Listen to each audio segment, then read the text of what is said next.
Aquí estamos con el código que puse ayer a GitLab y ahora vamos a ver cómo podríamos hacer al revés para descargar ese repositorio en nuestro ordenador. Y para ello os voy a enseñar una serie de comandos tanto para obtener repositorios como para luego poder trabajar con ellos. Imaginemos, por ejemplo, que queremos clonar el repositorio que hemos visto por internet del proyecto que nos interesa o simplemente conectarnos al repositorio de nuestra empresa para descargar su código y ponernos a trabajar.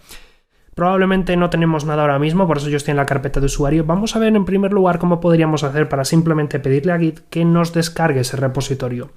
Y para ello tenemos un comando que da igual de donde lo ejecutemos, realmente no es un comando que dependa de un repositorio, puede ser ejecutado en cualquier carpeta, que es el clone.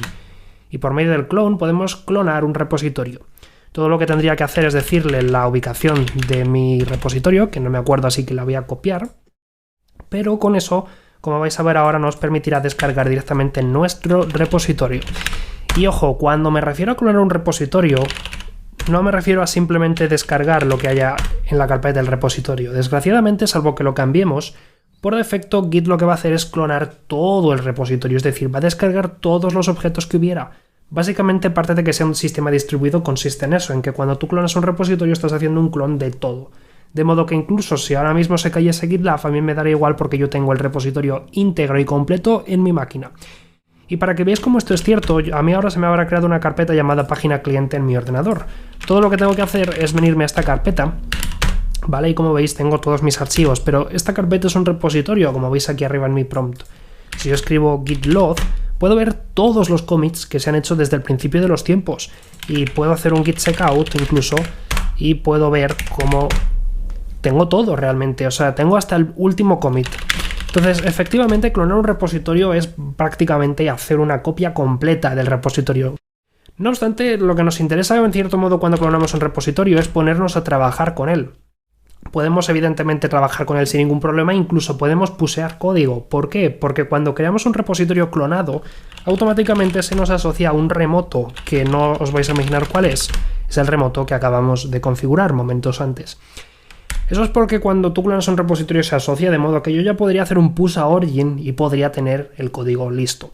No obstante, vamos a imaginar que este es un repositorio de un proyecto de código abierto que yo he descargado sin motivo alguno. Vamos a ver cómo podríamos hacer para actualizar nuestra copia local.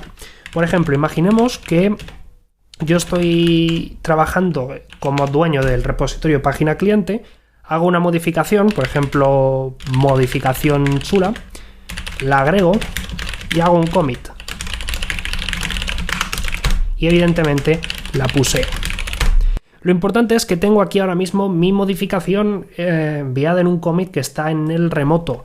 Ahora yo podría simplemente descargar esos cambios yéndome a mi repositorio. No, este no es mi repositorio, este es otro, esto es publicidad subliminal. Página cliente, vale, ahora sí.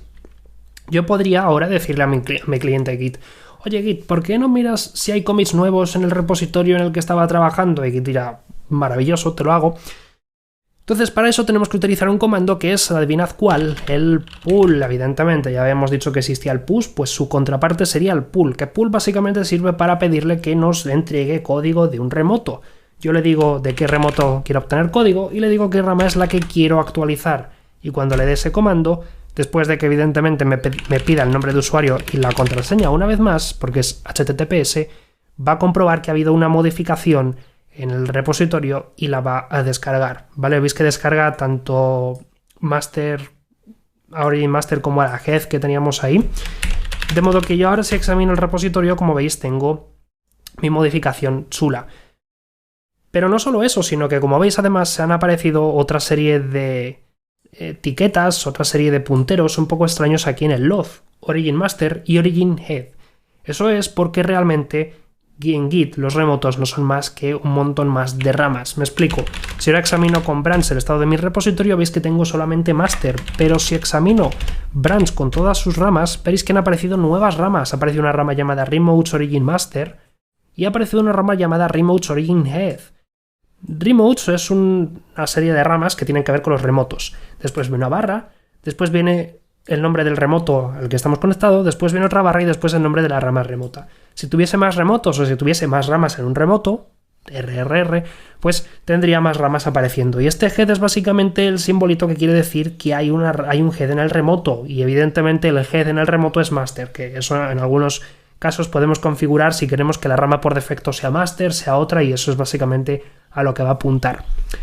Sobre ramas, sí, efectivamente no son más que ramas. De hecho, como veremos en el siguiente vídeo, podemos hacer cosas oscuras y perversas con las ramas remotas, como por ejemplo hacerles merges y ya está.